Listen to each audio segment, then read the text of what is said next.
아직 추가적인 내용들을 조금 더 기다려야만 하는 시점이지만 언론을 통해 알려지고 있는 내용들이 다음과 같죠. 관련 내용들 하나씩 살펴보도록 하겠습니다.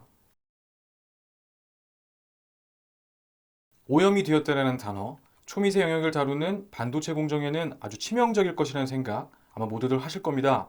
하지만 이번 사태를 바라보며 오염이라는 단어에 너무 매몰되게 되면 사안에 대한 정확한 평가를 내리기가 다소 어렵게 되는데요. 우리가 우선적으로 살펴봐야 하는 부분은 이번 사태의 원인인 감광액에 대한 부분이 되겠습니다. 우선 이 감광액은 이 전체 반도체 공정 중 바로 이 부분, 웨이퍼에 회로를 새기는 노광 공정에서 이 웨이퍼에 코팅이 되는 물질입니다. 이 감광액이 발라진 상태에서 노광 장비에서 나오는 빛에 웨이퍼의 표면이 노출되면 이 회로의 패턴이 형성되는 것이죠. 이번 TSMC 사건의 본질은 바로 이 과정에서 웨이퍼 위에 사용되는 감광액의 품질이 기준보다 낮았다는 이야기인데요. 피해를 추산하는 과정에 있어서는 파티클 오염과 같은 수준의 문제들과는 구분할 필요가 있습니다. 특히나 일부 기사들의 논지처럼 TSMC의 위기까지 끌어낸 것은 다소 과도한 측면이 있습니다. 우선 TSMC가 밝힌 규모는 만장입니다. 언론에서 이야기하는 이 10만 장이라는 이야기, 과연 어디서 나온 걸까요? 아마도 이 규모는 이번에 문제가 된 이 TSMC의 14비팹의 한 달 생산 용량에서 온 것으로 보입니다. 하지만 만약 정말 이번 사태가 TSMC가 밝힌 것처럼 감광액의 문제라면 공정 중에 이미 패턴의 해상력 자체에 문제가 발생했을 것이고 한 달 전체의 물량까지 오염이 확산되도록 그대로 방치되었다고 보는 것은 약간의 무리가 있죠. 그 다음으로 살펴볼 내용이 피해액 5천억 원 설인데요. 다음과 같은 추론에 기반합니다. 오염된 웨이퍼가 9만 장이고 웨이퍼당 매출이 675만 원이기 때문에 손해가 5천억 원 정도 된다는 것이죠.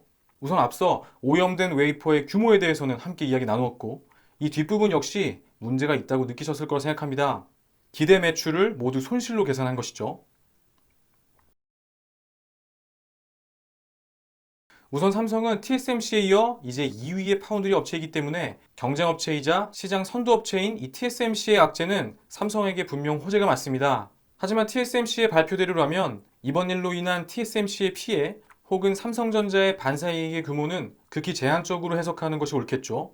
아울러 이번 사건으로 인해 AMD가 향후 파운드리를 삼성으로 바꿀 수도 있다 이런 견해들도 일부 있는 것으로 보이는데요. 이 반도체 시장에서의 파운드리와 팹리스의 관계는 일반적인 제조업에서의 주문자와 공장의 관계와는 조금 다르죠.